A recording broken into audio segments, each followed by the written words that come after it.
The alien who hid in the shadows, the metal corridors of the alien station, were cold and empty. Most lights were broken. The only sound was the distant hum of engines and the echo of boots far away.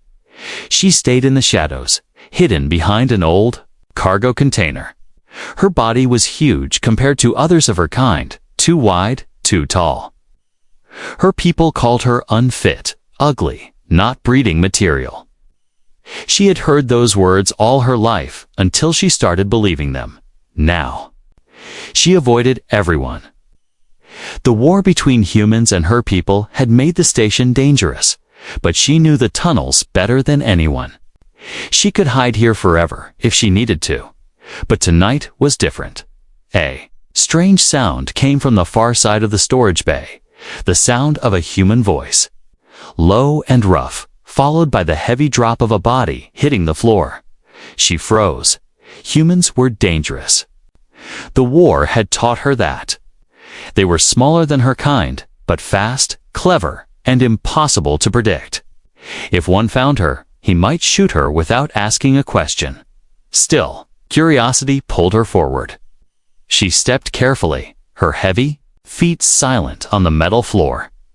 There he was, a human soldier. His armor was scratched, his helmet cracked. Blood ran down the side of his face, and one arm hung uselessly at his side.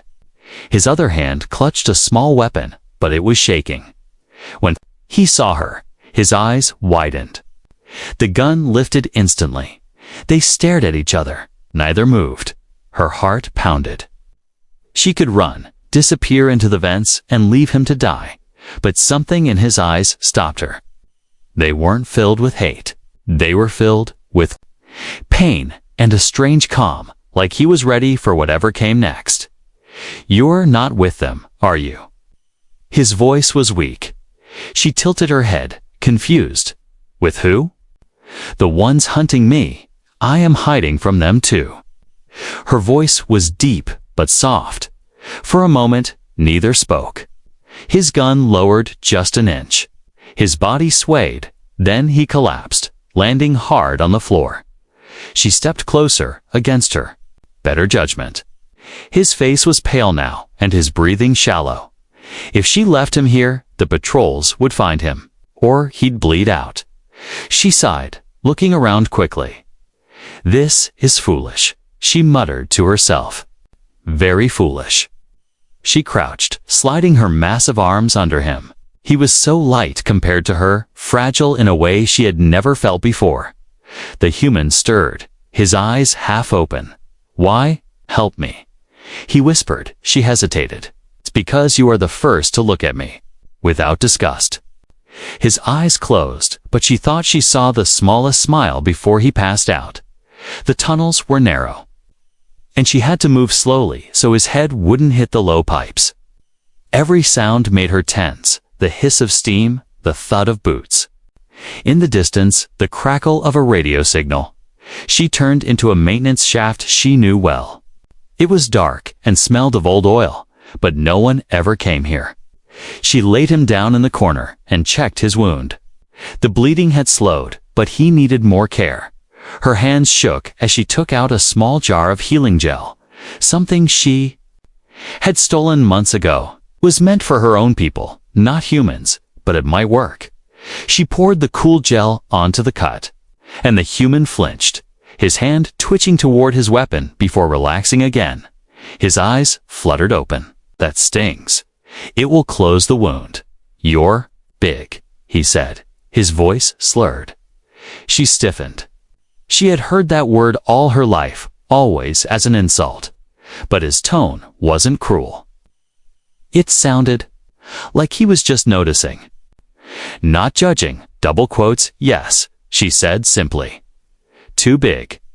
That is why I'm alone." His gaze stayed on her for a long moment. Then he gave a weak laugh. "Alone's overrated." She didn't understand, but something about the way he said it made her want to listen. The sound of boots echoed again, closer this time. She froze, then grabbed her knife from her belt. The human's hand went to his gun. "They're coming," he whispered. "Yes," she said, But they will not find us. How do you know? She gave him a small, fierce smile. Well, 'cause I know these shadows better than anyone. She pulled him to his feet, his arm around her shoulders. Together, they slipped deeper into the dark tunnels as voices shouted in the distance. Behind them, the soldiers searched the bay, but found nothing. Ahead, the alien woman and the human disappeared into the black, two outcasts with nothing in common except the fact that both were running from the same enemy, and neither knew that this was only the beginning. The deal in the dark, the human woke with a sharp gasp. The smell hit him first. Old oil, rust, and something faintly sweet, like strange flowers. The walls were close, covered in pipes. The light came from a single flickering panel above. Then he remembered the huge alien woman. She was sitting a few feet away, her back against the wall, sharpening a knife with slow, steady strokes. Her yellow eyes watched him without blinking. He shifted, groaning as pain shot through his side. His hand went to his weapon, but it wasn't there. "Looking for this?" she asked. His pistol lay on the ground beside her, just out of his reach. "Give it back," he said, voice low. "Not until I know you will not shoot me." He stared at her. "Why help me, then? Why not just leave me to die?" Her eyes flicked to the floor. "I told you. You are the first to look at me without disgust." He almost laughed. "Lady, I had a head wound and was bleeding out. I wasn't exactly thinking about beauty contests." Her grip on the knife tightened. "I am not your lady. My name is Relara." He nodded slowly. "All right, Relara, I'm Daniel. And if you're keeping me alive, we need to make a deal." Her gaze narrowed. "A deal. You get me out of this station alive, and I promise you won't regret it." She tilted her head. "And what will you do for me, human?" Daniel hesitated. "Whatever it takes to keep you breathing, same as you're doing for me." For a moment, silence filled the tunnel. Then a loud metallic clang rang out somewhere. Above, both of them froze. Relara's ears twitched toward the sound. "Patrol," she whispered. "They are searching the upper levels." Daniel tried to stand, but his leg gave out. He cursed under his breath. "Great start to our deal." She rose smoothly to her full height, almost twice his. "We move now, before they lock down this section." The tunnels grew narrower. The deeper they went, Relara moved like she had done this 1,000 times, ducking under pipes, pressing against walls at every corner to listen. Daniel struggled to keep up, every step sending pain through his ribs. After several minutes, she stopped suddenly and raised a hand. Ahead, faint voices echoed. Two alien soldiers speaking quickly in a language Daniel didn't understand. He leaned close. "Friends of yours?" Her eyes flashed. "No. They are from the same clan that calls me useless." Daniel peered around the corner. The soldiers were checking each maintenance hatch one by one, working closer. "We can't go back," he whispered. "I know." Without warning, she grabbed a loose pipe from the wall and crouched low. Daniel's hand went for the knife on his belt, then remembered she still had it. She didn't wait for the soldiers to come closer. Moving faster than he thought possible, she slipped behind the first one and swung the pipe into the back of his head. The second soldier barely had time to shout before she struck again, knocking him out cold. Daniel blinked. "Remind me never to make you angry." Relara didn't answer. She searched the soldiers quickly, taking a small datapad from one. "They know there is a human on the station," she said. "They have orders to capture you alive." Daniel frowned. "Alive, not kill." "Alive," she repeated. Her tone made it sound worse. They moved again, climbing down a rusted ladder into a lower level. The air here was heavier, full of heat and the distant hiss of steam. Daniel could feel sweat under his armor. Relara finally stopped in a dark, narrow room full of broken machinery. She sat down, motioning for him to do the same. "You need rest," she said. "And you? I do not rest much." Daniel studied her. In the dim light, he noticed the scars on her arms, long, pale marks that ran from shoulder to elbow. "Oh, they did that to you, didn't they? Your own people." Her jaw tightened. "Because I am too big. Too strong. No male wanted me. No clan wanted me." Daniel leaned back against the wall. "Guess their loss is my gain." Her head snapped toward him. "You speak strangely. No one says such things to me." "Maybe you've been listening." "To the wrong people," he said. For a long time, she didn't answer. Then she reached into a pouch and tossed his pistol to him. "You said we have a deal," she said. "We keep each other alive." Daniel caught the weapon, checking the charge. "That's right. And I'm a man who keeps his word." Another loud noise cut through the air, this time closer, sharper. The ground vibrated. Relara's eyes widened. "They are cutting through the bulkhead." Daniel pushed himself up. "Then I guess our rest is over." Relara stood, her massive frame filling the doorway. "Stay close to me, human." "Wasn't planning on doing anything else," he said. The two of them vanished into the dark again, not as strangers now, but as partners bound by a dangerous promise. And somewhere above them, the enemy commander smiled, already knowing the hunt was far from over. The enemies trapped. The air in the lower tunnels was hot and heavy. Pipes dripped warm water that steamed on the metal floor. The narrow space made every sound louder. The slow drip, the scrape of boots. The quiet hum of power lines deep in the walls. Daniel stayed close behind Relara, his pistol ready. She moved with quiet purpose, but he noticed the tension in her shoulders. She was listening to something he couldn't hear. "Are we close to the exit?" he whispered. "Not yet," she murmured. "We must pass through the old reactor chamber. Sounds safe," he muttered. She glanced back at him, her yellow eyes narrowing. "It is safe, unless someone knows we are coming." Daniel frowned. "You think?" Her hand shot up, quiet. They had reached a large metal door.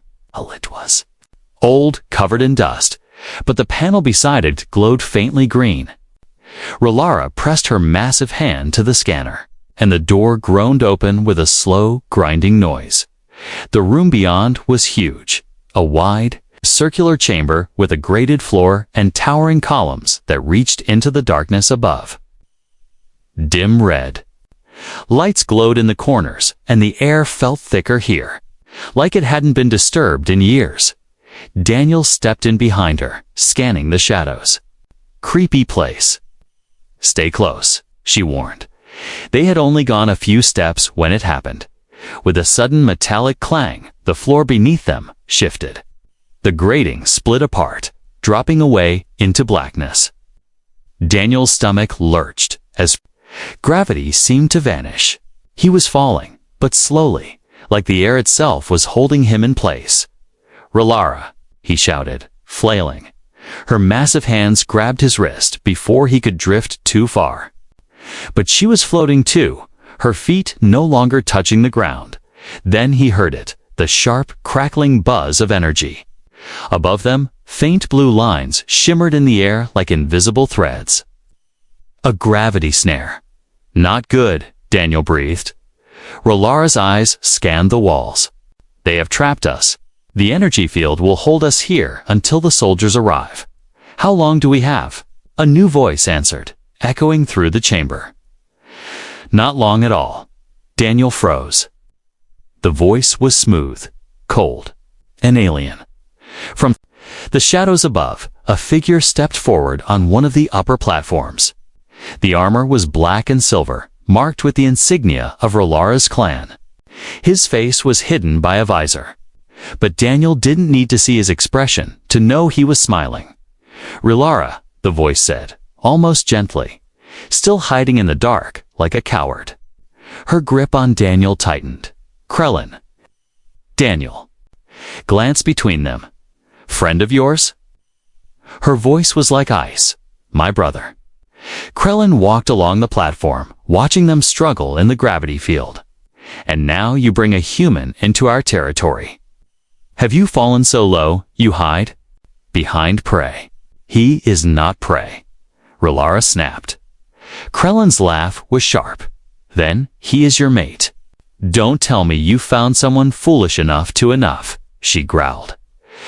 Daniel's eyes flicked to her. He'd never heard that tone before. Low, dangerous, shaking with rage. Krellin leaned against the railing. I could both killed here. But no, the human is valuable to our buyers. You, however. His voice turned cruel. You are worthless. Daniel clenched his jaw. Funny. From down here, you look like the worthless one. Krellin's head tilted slightly, as if surprised the human spoke at all. Brave or stupid? Daniel smirked. Bit of both.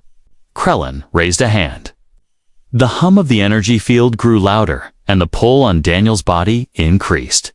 He felt himself being dragged toward the wall, where a narrow metal cage waited. Relara roared. With a sudden burst of strength, she yanked Daniel toward her and slammed her fist against the nearest support column. The metal bent with a groan. Sparks flying. The blue lines of the gravity field flickered. Break it, Daniel shouted. Relara struck again and again, until with a deafening snap, the column shattered. The field collapsed instantly, and both of them dropped hard to the floor. Daniel hit the ground rolling, pain shooting through his ribs. Above, Krellin shouted orders, and footsteps pounded toward the ladders. Move. Relara grabbed his arm, pulling him toward a side door. They raced through a narrow service tunnel, the sound of pursuit growing behind them. Daniel's lungs burned, but he didn't slow. What was that thing back there? He asked between breaths. A trap for smugglers, Relara replied. Krellin adapted it for hunting. And your brother, what's his deal? He is everything my clan values. Small, fast, cruel. He hated me because I was stronger. Daniel grinned despite the danger. Well, he's not stronger now.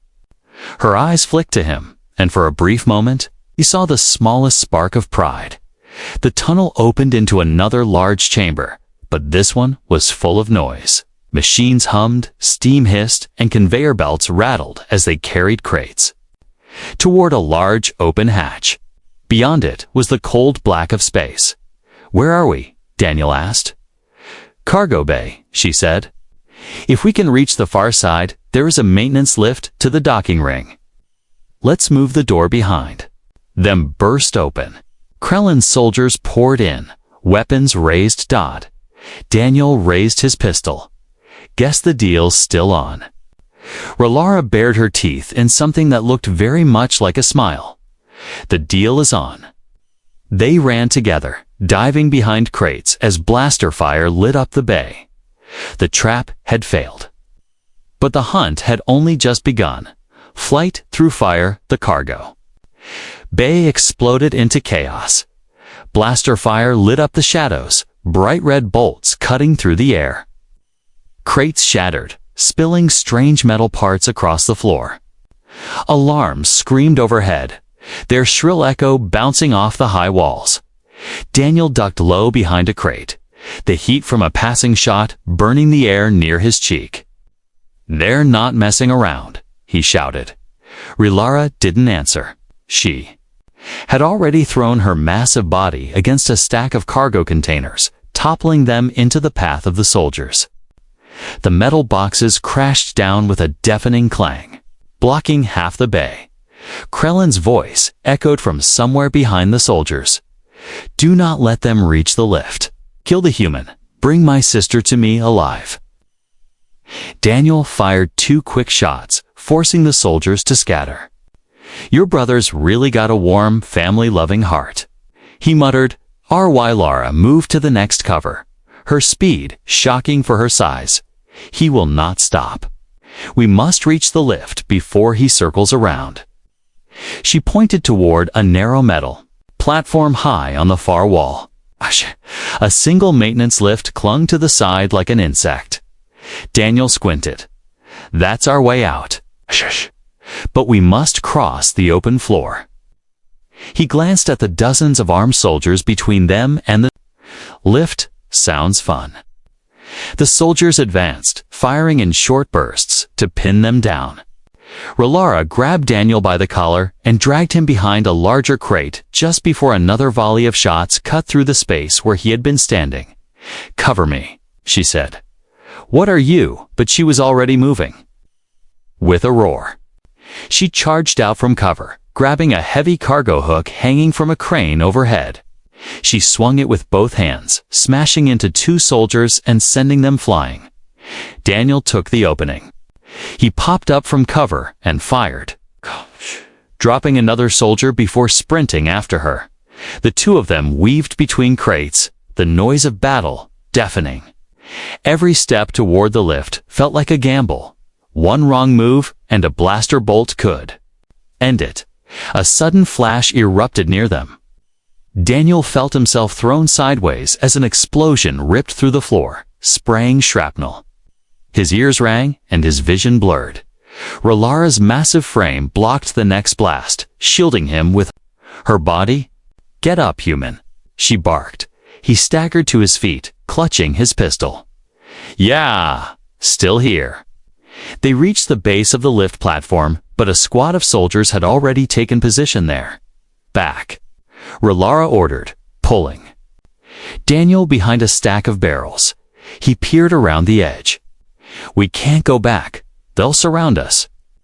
Her eyes scanned the ceiling, the walls, the machinery. Then she spotted it, a large conveyor belt carrying crates upward toward the maintenance platform. She pointed. "There?" Daniel followed her gaze and immediately shook his head. "No, no way. That thing is 30 feet up, and it's moving. It is our only chance," she said. Blaster fire cut into the barrels, forcing them lower. Daniel groaned. "Fine, but if I fall, I'm haunting you." Relara didn't smile. She reached down, grabbed him by the waist, and in one powerful motion, threw him upward toward the conveyor. He landed hard on a crate, arms flailing before he managed to grab the side. "Climb," she shouted. He scrambled upward, the crate swaying under him. A moment later, Relara leaped and caught the belt with one massive hand, pulling herself up with shocking ease. Below them, soldiers fired, but the angle was bad. Most shots missed. Ricocheting off the metal supports, the conveyor carried them slowly upward, the maintenance platform growing closer. Daniel risked a glance down and instantly regretted it. The cargo bay floor was a blur of movement and flashing lights. "You're not afraid of heights, are you?" he asked, his voice tight. "No," Relara said simply. "I am afraid of failing." Daniel frowned, but didn't press her. When they were almost level with the platform, Relara jumped off, landing with a heavy clang. She turned and reached back for Daniel. Pulling him up beside her, they ran to the maintenance lift, slamming the control lever down. The small platform began to rise toward the docking ring. For a moment, Daniel allowed himself to breathe. "We actually made it." Relara didn't answer. She was staring downward. Following her gaze, Daniel saw Krellin himself step into view below, flanked by more soldiers. His visor tilted up toward them. "Run as far as you like, sister," he called. "You cannot hide forever." The lift reached the docking ring level, and Relara pulled Daniel off. "We are not hiding," she said under her breath. The docking ring was quieter, but not safe. Smoke drifted from a damaged section of wall, and warning lights flashed red. Daniel glanced around. "Where now?" "There is an old transport ship docked ahead. If it still works, it can take us to the lower decks." They moved quickly, stepping over fallen cables and debris. Every shadow felt like a threat. Daniel kept his pistol ready, his nerves on edge. As they approached the dock, a low rumble shook the floor. Then the walls around them burst inward. Fire and smoke pouring through the breach. Daniel shielded his face from the heat. "Tell me that wasn't..." Rolara's eyes narrowed. "Krellin?" Through the flames, armored figures stepped forward. The hunt wasn't over. It was about to get worse, and this time there was nowhere left to run. The narrow passage, the docking ring, was burning. Smoke curled up into the low ceiling, and small fires flickered along the torn walls. The air was hot, tasting of metal and ash. Somewhere behind them, Krellin's soldiers moved through the wreckage, their boots clanging on the deck. Daniel coughed, waving away the smoke. "We can't stay here." "I know," Rolara said. Her voice was tight, like she was holding something back. She pulled him toward a side corridor, narrow and dim. The floor shook under their feet. Another explosion somewhere deep in the station. "Where does this go?" he asked. "To an old vent shaft. It leads to the escape hangar." "Great," he said, forcing a smile. "Let's take the vent." "And get the hell out." Rolara didn't answer. Her pace slowed as they reached the end of the corridor. Ahead, a round hatch waited, half buried in shadows. Daniel saw it and frowned. The opening was small, barely wide enough for him to crawl through. "You're kidding me?" he said. Rolara's jaw clenched. She didn't move closer than he understood. "You've used this before, haven't you?" Her yellow eyes stayed fixed on the hatch. "No, I have never fit through it." Daniel blinked. "Wait, then why?" "Because it is the only way to the hangar," she said sharply. He stepped in front of her, trying to read her expression. "You really think I'm leaving you here? You will not survive if you stay." "That's not what I asked." For a moment, all he could hear was the sound of distant gunfire and the faint groan of metal under stress. Rolara's voice dropped low. "When I was young, my clan made me try to fit through spaces like this. They laughed when I got stuck. They left me there for hours, calling me worthless. This passage," she swallowed hard. "It is their laughter made solid." Daniel felt something twist in his chest. "Then let's break their laughter in half." Her gaze flicked up to him. "What?" "We make it bigger," he said simply. The corridor behind them rang with the sound of boots. They were running out of time. Daniel scanned the walls, spotting a loose support beam. He yanked it free and shoved it toward her. "You're stronger than anyone here. Use that." She hesitated only a second before swinging the beam like a hammer. The first blow dented the edge of the hatch. The second bent the frame. Sparks flew as the metal cracked under her strength. "Faster," Daniel urged, keeping his pistol aimed down the corridor. She hit it again, and the hatch frame tore away in a screech of metal. The hole widened, jagged but passable. Daniel grinned. "See, already better." Rolara stared at the opening for half a heartbeat, then crawled forward. Her massive shoulders scraped against the sides, but she kept moving.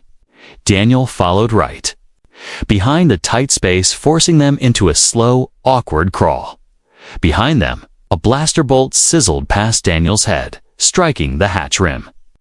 He cursed and fired back blindly. "Move, move, move." Rolara growled and pushed harder. The vent walls groaned, dust falling from above. Daniel could hear soldiers shouting as they reached the hatch. One of them fired into the vent. A shot hit the wall inches from Daniel's face. His heart slammed in his chest. "Almost there," Rolara called. The vent spilled them into a small, dark chamber. The air was cooler here, and the distant hum of engines filled the silence. Daniel rolled out, gasping. That was way too close. Rolara rose to her feet, brushing dust from her arms. "You should have gone without me. Not a chance." He looked up at her. "You're the reason I'm still breathing." For the first time since they met, she didn't look away when he said it. A faint light glowed from a door on the far side. Relara led the way, opening it slowly.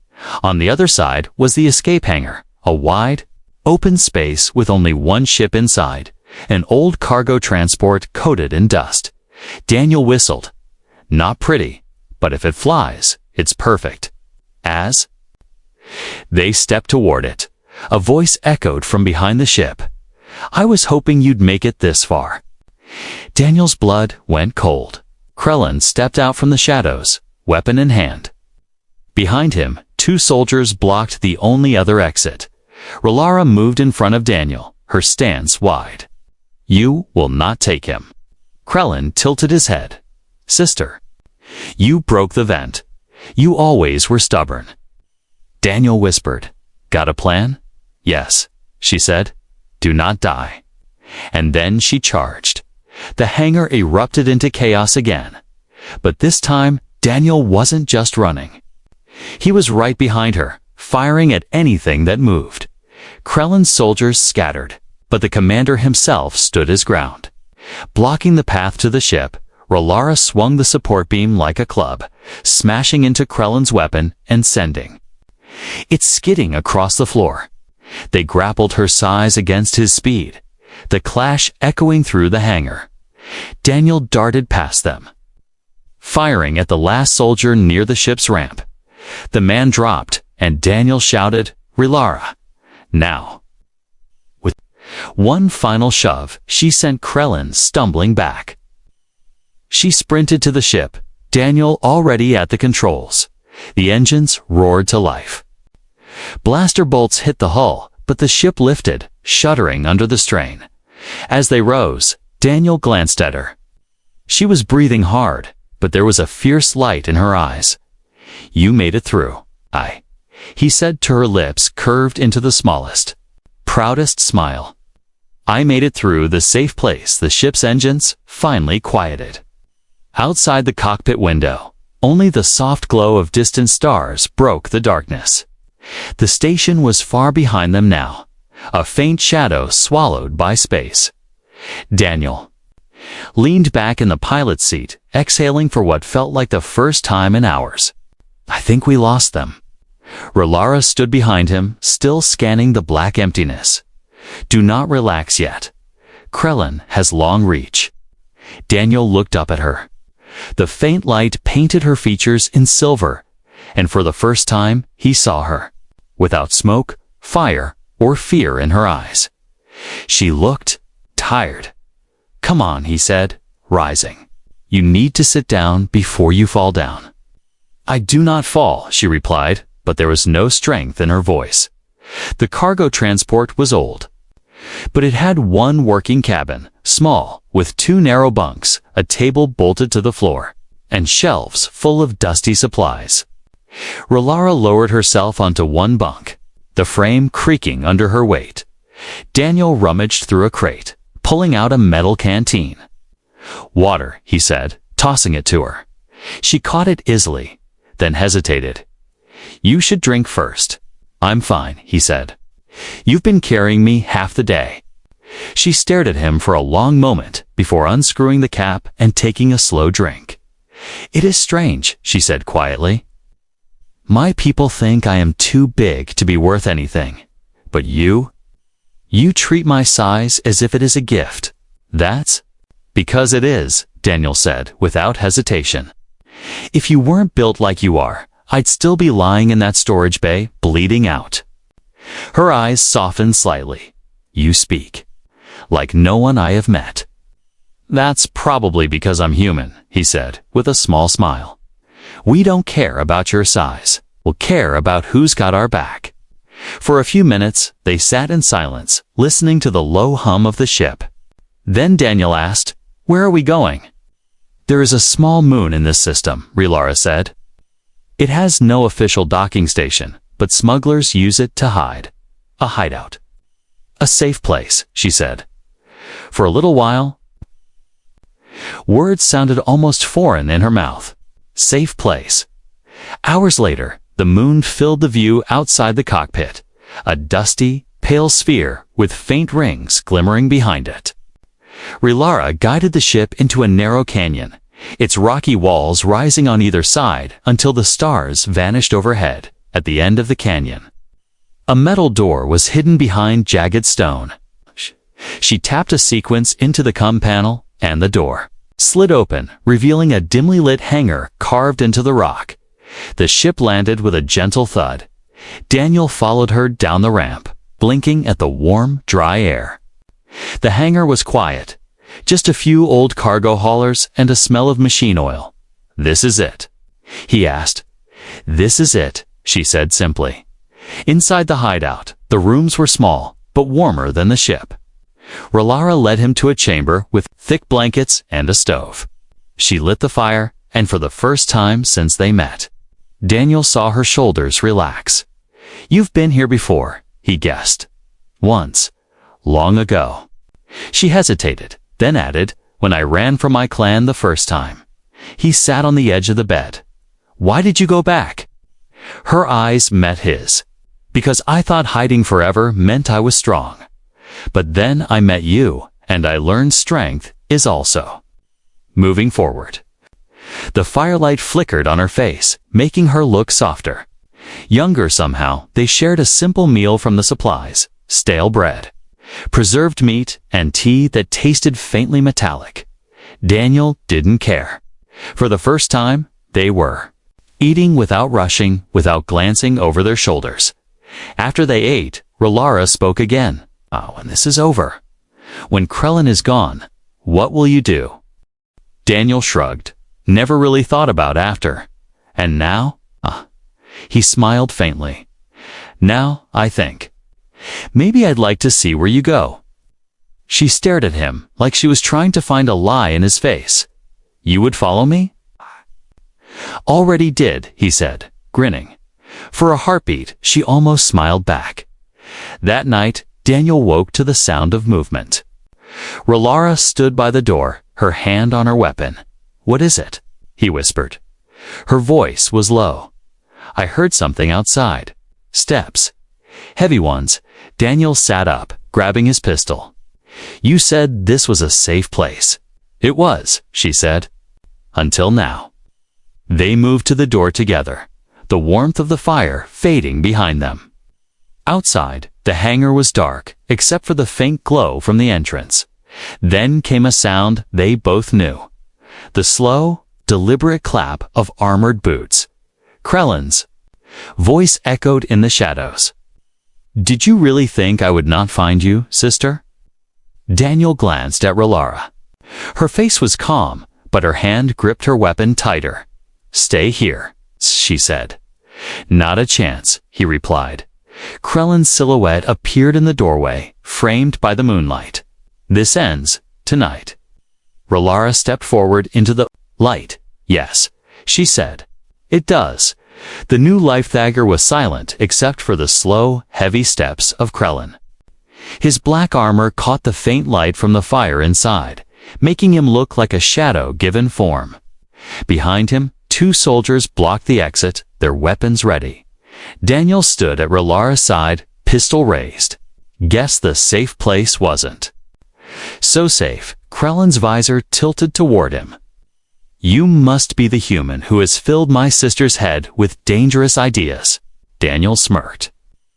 "Yeah, like the idea she's worth more than your opinion." Krellin's head turned to Relara. "You could have returned. I would have found you a place, even with your size." Her voice was steady. "A place in chains is not a place at all." For a heartbeat, silence. Then Krellin's hand dropped to his weapon. "Then you die with him." The soldiers moved first, stepping forward in perfect rhythm. Relara didn't wait.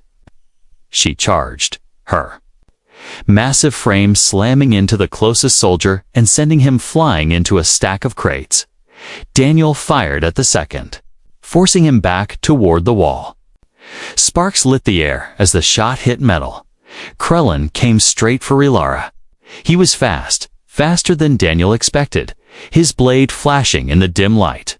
She blocked with her forearm, the impact ringing like struck steel. Daniel ducked behind cover. firing whenever he had a clear shot. But Krellin kept close to Relara, using her size against her, forcing her into tight turns where her movements slowed. "You still fight like the outcast you are," Krellin taunted. "And you still talk too much," she growled, shoving him back. He stumbled but recovered instantly, sweeping his blade low. It caught her leg, leaving a shallow cut. She winced but didn't fall. Daniel's eyes narrowed. "Hey!" he shouted, drawing Krellin's attention for just a second. It was enough. Relara swung the broken vent beam she'd carried since their escape, smashing it into his chest. The blow lifted him off his feet and slammed him into the hangar wall. The last soldier raised his rifle, aiming for her back. Daniel moved without thinking, diving forward and firing. The soldier dropped before he could pull the trigger. Krellin staggered to his feet, breathing hard. His visor was cracked now, revealing one cold, furious eye. "You think this changes anything? You will still be hunted." Relara stepped forward, her shadow falling over him. "Then let them come. I am done hiding." He laughed bitterly. "And the human? Do you think he will survive in our worlds?" Her voice softened, but it carried strength. "He will, because I will protect him, as he protected me." Krellin's gaze shifted between them, and for the first time, Daniel thought he saw something like doubt in his eyes. But it vanished quickly. "This is not the end," Krellin said. "No," Relara replied. "It is the end for you." With one final strike, she knocked him unconscious. His body crumpled to the floor. The fight was over, but the hangar smelled of smoke and burned metal. Daniel leaned against a crate, catching his breath. "You okay, eh?" he asked. Relara nodded slowly. "Better than okay." She looked down at Krellin's still form, then back at Daniel. "He will not follow us for a long time." Daniel grinned faintly. "Good. I'm starting to like the idea of not being shot at every day." She tilted her head. "What will you do now?" He stepped closer. "I told you before, I'm going where you go." For the first time, her lips curved into a true smile. "Then we go forward." Months later, the dusty moon felt different. The hideout had been repaired, cleaned, and filled with signs of life. The fire in the main room burned warm, and the shelves were lined with supplies brought from trade runs. Daniel was outside, working on the old transport ship. He looked up. When he heard her footsteps, she stood in the doorway, the sunlight behind her making her seem even taller. And she was different, more confident, her shoulders straight, her eyes bright. "I have something to tell you," she said. He wiped his hands on a rag. "Yeah? I am with child." For a moment, he just stared. "You mean?" "Yes." Her voice softened. "You have given me what my people said I could never have." Daniel's chest tightened. "And how do you feel about that?" Her eyes glistened. "Like I am finally whole." He stepped forward, wrapping his arms around her. She leaned into him, her size enveloping him completely. But his arms didn't. "Let go. We'll figure it out together," he said quietly. Later that night, they walked through the small market on the moon. Traders nodded at them. Children ran past laughing, and no one looked at her with shame or disgust. She rested a hand on her stomach, feeling the new life inside. Leaning closer to Daniel, she whispered, "Your father taught me I was never too big for love." And for the first time in her life, she believed it.